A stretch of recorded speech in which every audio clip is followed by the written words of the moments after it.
Эркебек Жумабекович, менде мындай сизде суроо да. Туура маселе көтөрүп атабыз, туура айтып атабыз.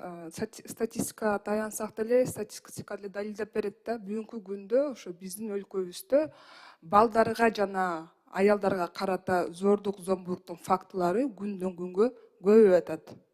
Буга дагы бирден бир мынакей причина деп айтсак, мынакей мыйзам түрүндө биз 48 саат эле ИВСке апарып эле, кайра 48 сааттан кийин үй камагынан деп чыгарып коет экенбиз да. Анан бул эмнени айтып атат? Каалагандай барып аялды ур токмокко алып, же болбосо каалаган бирөөнүн баласын эми барып сабап салсак, мага боло берет экен. Мынакей инцидент уже бар. Соц тармактарга резонанстуу болуп чыккан иштерди дагы эч нерсе кыла алган жокпуз. Эки эле күн ИВСке отургузуп, анан үй камагынан чыгарып коет экен деп, анда башкаларга деле мындай үлгү болуп калып атат да. Анан мынакей менде сизге суроо да. Ушуну токтотуш үчүн кандай жолдору бар?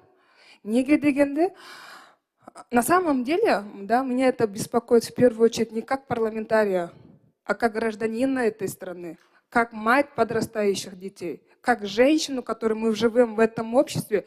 У меня даже язык не поворачивается сказать, вот эти вот мужчины, которые поднимают руки 15-летнему ребенку, 7-летнему ребенку, это беззащитные дети.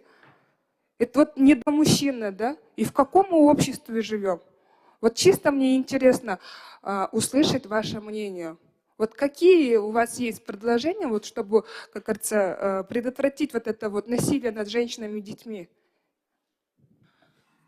Туура айтасыз, Айда Сатбековна. Ол баягы статистиканын көбөйүп кеткени, биздин баягы коом өзгөрүп, анан мурда жабылгайдан калып калчу. Күйөөсү аялын уруп койсо, бир 10 жыл мурун деле көп милицияга кайрылчу эмес.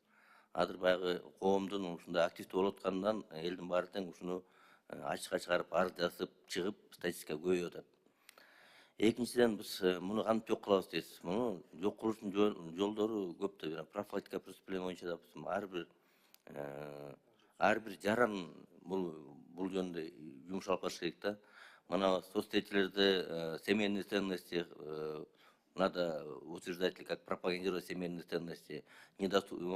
Общество должно быть невосприятие таким фактом, да. У нас, к сожалению, сейчас общество относится к этому как обыденному делу, да. Муж жену избил, ну что такое любит, значит пьет. Это надо общее сознание общества надо поменять, я думаю, да. А со второй стороны, ужесточение законов. Я понимаю, что раз, допустим, вот мальчики избили 7 лет, мы не можем его арестовать. Но у нас закон такой, да? Действующий закон такой, что по менее тяжким преступлениям арест не применяется в отношении совершивших преступления. Вопрос в этом, да?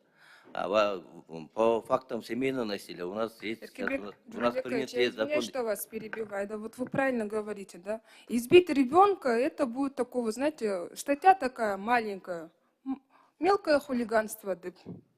Правильно Эрлан Калтурович сейчас по вопросу поднял. А если мы напишем какой-нибудь, извините, в Фейсбуке или в соцсетях какой-нибудь пост, сразу же нас всех задерживают, вызывают, как говорится, и ведут профилактическую работу. Вы правильно все подчеркиваете. Я прекрасно понимаю, что насилие она была, и сейчас такая же есть. Да, как бы статистика, возможно, не растет. Просто факт в том, что люди об этом начали говорить. А почему стали говорить? Потому что люди поняли, что можно не бояться осуждения людей. Что это, оказывается, можно выносить на общество, и оказывается, что могут поддержать и помочь. Но видите, как с другой стороны, есть другой дурной пример. Вот он сегодня пошел и побил, а оказывается, ему это просто как мелкое хулиганство. Поэтому давайте тогда совместно, Эрлан Калтурович, я тоже вот предлагаю, вот у меня тоже сейчас идея такая появилась, внесем уголовно-процессуальный кодекс, да, изменения о том, что вот пересмотреть вот эти статьи, когда поднимают руки недомужчины, скажем так, да, или взрослые вообще в целом, на детей. Колдоп бересиздерби? Мы правоохранительный орган. Да, мы правоохранительный орган. Чем больше полномочий, тем больше жестче закон, тем лучше, да? Ну, следовательно, инициативу кабыл берсеңиз, кабыл алган мыйзам менен толук иштеп беребиз. Эркинбек Жумабекович, бирок мен силерге кайрылат элем как представитель МВД. Сиздер деген ошого өзүңүздөрдүн бир иш планыңыздарга киргизсеңиздер дейт. Неге дегенде туптур айтып атасыз азыр өзүңүз. Азыр элибиздин аң сезимин оңдошубуз керек деп. А кантип оңдойбуз? Ошого эле мектептерде кандай бир классын частарга киргизишибиз керек. Ошондой эле өткөндө дагы мен ушу жогорку кеңештин чоң жыйынында сунуш бердим элем. Ар бир 5-күнү биздин жарандар жума намазга барат деп.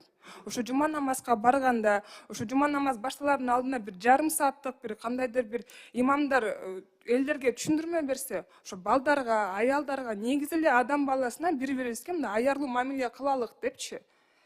Я сейчас к вам тоже обращаюсь как представитель Министерства внутренних дел. Давайте все-таки разработаем какой-нибудь план работы, чтобы вы проводили, будь это в школах, в университетах, даже пусть это будет в государственных учреждениях. Но я думаю, надо проводить такие меры профилактики, как вы говорите, чтобы менять именно сознание наших людей. Рахмат,